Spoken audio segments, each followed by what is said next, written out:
Good morning, students. We completed 3 chapters in our first part, Microeconomics. In the first chapter, we studied about the central problems of an economy, production possibility curve, discussed about the 2 branches of economics, etc.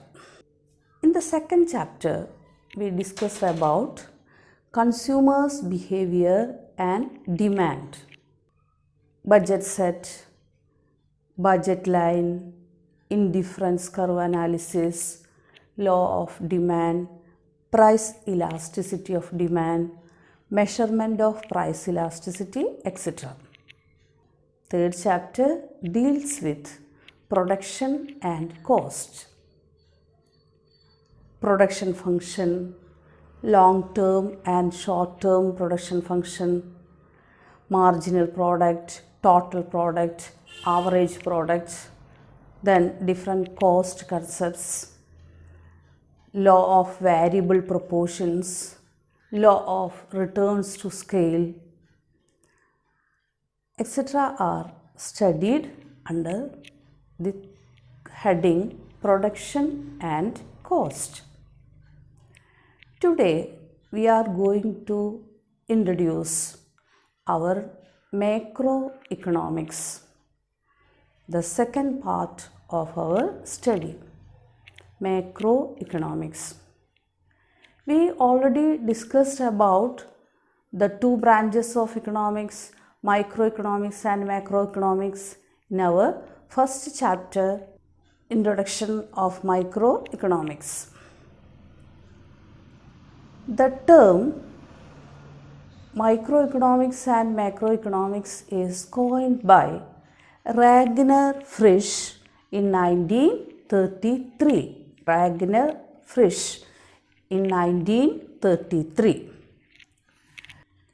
The word micro derives from the Greek word mikros, which means small. That means the microeconomics deals with individual economic units, individual firms, individual households, the income of an individual, etc. And the word macro derives from the Greek word macros, which means large. So, under macroeconomics, we studied the economy as a whole or aggregates economy. The total income, total employment, import, export, etc. come under macroeconomics. So, we can compare microeconomics, a study of trees, and macroeconomics as a study of forest. Microeconomics is a study of trees and macroeconomics is a study of forest. Microeconomics gives us only a worm's eye view, a small eye view. Worm's eye view. Microeconomics gives us a worm's eye view and macroeconomics gives us a bird's eye view. Microeconomics is otherwise known as price theory.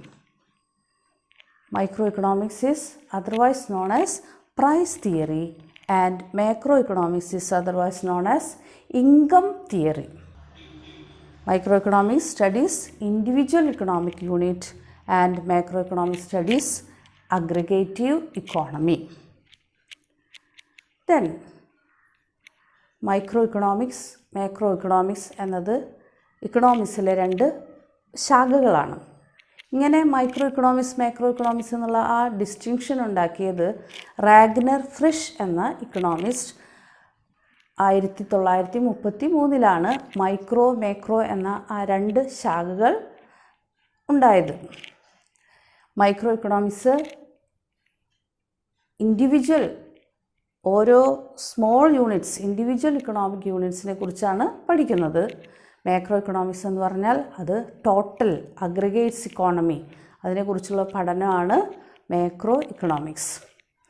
Micro എക്കണോമിക്സിനെ വിളിക്കുന്ന വേറൊരു പേരാണ് price theory. ഈ macro ഇക്കണോമിക്സിനെ വിളിക്കുന്നതാണ് income theory. Then we can discuss the scope of macroeconomics.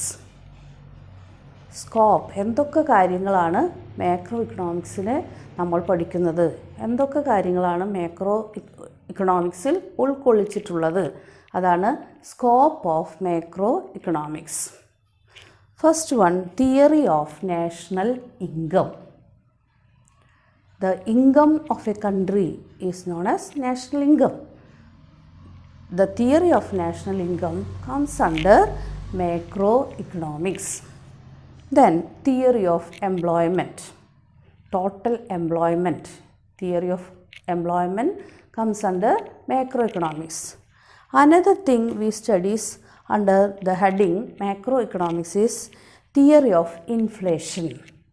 What do you mean by inflation? Inflation means continuous rising prices, too much money chasing too few goods. That is inflation. വിലക്കയറ്റം, തുടർച്ചയായി വില കൂടിക്കൊണ്ടിരിക്കുന്ന അവസ്ഥയാണ് inflation.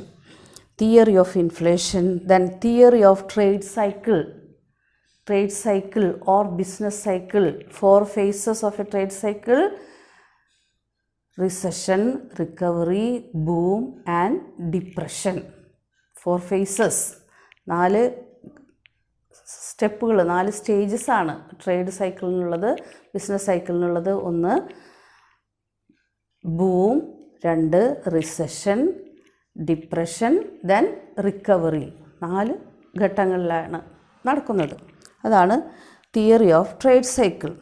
Then theory of monetary and fiscal policy. Monetary policy and fiscal policy. Monetary policy is the policy of the central bank of a country. Our central bank is Reserve Bank of India.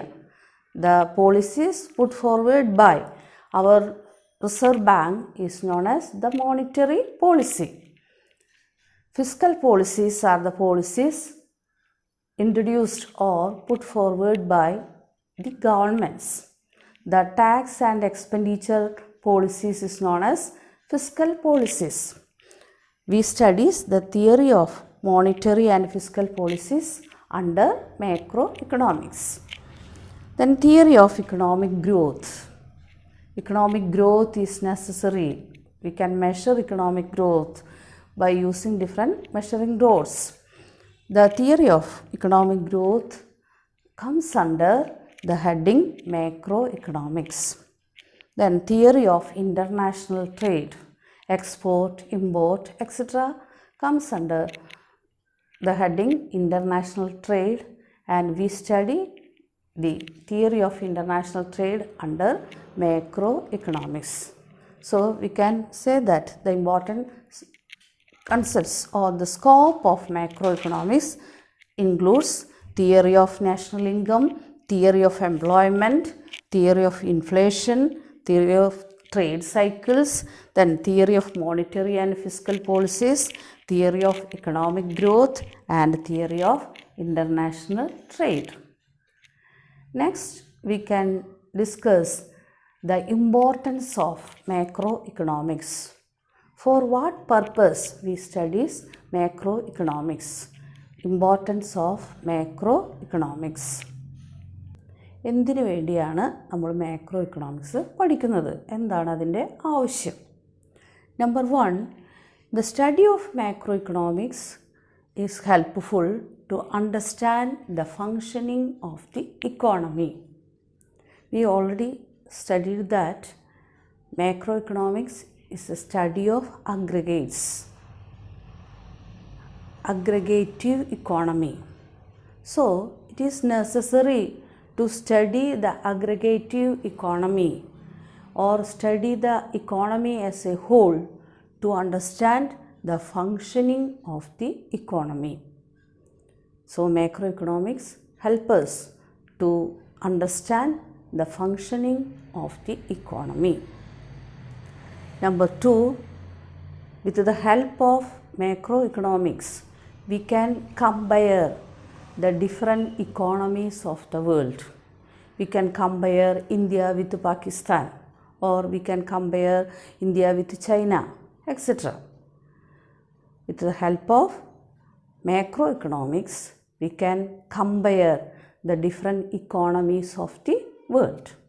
Then, macroeconomics is useful in planning and forecasting. With the help of macroeconomics, we can plan the economic activities of a nation. Then we can forecast the economic future of a country. So, macroeconomics is necessary for planning and forecasting. Then, macroeconomics is helpful in studying growth and development of a nation. In order to study or in order to understand the growth rate of an economy or the development of a nation, we need macroeconomics. Macroeconomics is helpful in studying fluctuation in an economy. With the help of macroeconomics, we can measure the economic fluctuations in a country. Then, macroeconomics is helpful in the formulation of economic policies and programs. Several economic policies and programs are put forward by different governments to solve different problems like problem of unemployment, problem of poverty, etc. Only by formulating different economic policies, we can achieve economic growth and development. So, macroeconomics help us to formulate different economic policies and programs to attain economic growth and development. മാക്രോഇക്കണോമിക്സിൻ്റെ ആവശ്യകത എന്താണ്, എന്തൊക്കെയാണ് മാക്രോഇക്കണോമിക്സ് കൊണ്ടുള്ള ഗുണങ്ങൾ, അതാണ് നമ്മളിപ്പോൾ പറഞ്ഞത്. ഒന്നാമത്തെ കാര്യം, മാക്രോഇക്കണോമിക്സിൻ്റെ സഹായത്തോടു കൂടി നമുക്ക് ഒരു സമ്പദ് വ്യവസ്ഥയുടെ പ്രവർത്തനങ്ങളെ പറ്റി മനസ്സിലാക്കാൻ സാധിക്കും. 2, മറ്റു രാഷ്ട്രങ്ങളുമായിട്ട് കമ്പയർ ചെയ്യാൻ മാക്രോഇക്കണോമിക്സ് നമ്മെ സഹായിക്കുന്നു. 3, പ്ലാനിങ്ങിനും ഫോർകാസ്റ്റിങ്ങിനും വിവിധ പദ്ധതികൾ വിഭാവനം ചെയ്യുന്നതിനും എന്തൊക്കെ സാമ്പത്തിക പ്രശ്നങ്ങളും അതുപോലെ സാമ്പത്തിക നേട്ടങ്ങളും ഓരോ രാജ്യത്തിനും കൈവരിക്കാൻ സാധിക്കുമെന്ന് മുൻകൂട്ടി പ്രവചിക്കാനും മാക്രോഇക്കണോമിക്സ് നമ്മളെ സഹായിക്കുന്നു. Macroeconomics is helpful in studying growth and development of a nation. ഒരു രാജ്യത്തിൻ്റെ വളർച്ച അതുപോലെ വികസനം എന്നിവ മനസ്സിലാക്കാൻ മാക്രോഇക്കണോമിക്സ് നമ്മെ സഹായിക്കുന്നു. Macroeconomics is helpful in studying fluctuations, economic fluctuations, സാമ്പത്തിക തകർച്ചകൾ അല്ലെങ്കിൽ സാമ്പത്തിക വളർച്ച, ഫ്ലക്ച്വേഷൻസ്, ട്രേഡ് സൈക്കിൾ, അത് മനസ്സിലാക്കാൻ മാക്രോഇക്കണോമിക്സ് നമ്മെ സഹായിക്കുന്നു. Helpful in the formulation of economic policies and programmes. നമുക്കറിയാം, ഒരു രാജ്യത്തിൻ്റെ പുരോഗതിക്ക്, ഒരു രാജ്യത്തിൻ്റെ വളർച്ചയ്ക്ക് ഗവൺമെൻറ്റുകൾ പലതരത്തിലുള്ള പ്രോഗ്രാംസും അതുപോലെ നയങ്ങളും രൂപീകരിക്കുന്നു.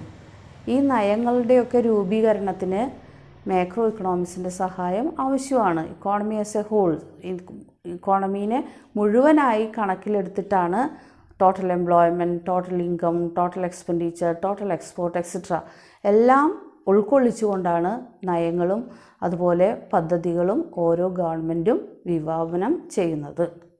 മാക്രോ ഇക്കണോമിക്സ് നമുക്ക് വളരെയധികം സഹായം ചെയ്യുന്ന, വളരെയധികം ആവശ്യമുള്ള ഒരു economics ബ്രാഞ്ചാണ്. So we can conclude our class. Today we studied about macroeconomics, distinction between microeconomics and macroeconomics. The term was coined by Ragnar Frisch in 1933. Macroeconomics studies economy as a whole. Macroeconomics is otherwise known as income theory, and microeconomics studies individual economic units. Microeconomics is otherwise known as price theory. Microeconomics gives us only a worm's eye view and macroeconomics gives us a bird's eye view. The importance and scope of macroeconomics. Scope of macroeconomics includes theory of national income, theory of trade cycles, theory of international trade, theory of inflation, etc. comes under macroeconomics. There are several importance for studying macroeconomics. So dear students, please study this topic very well. Okay, thank you.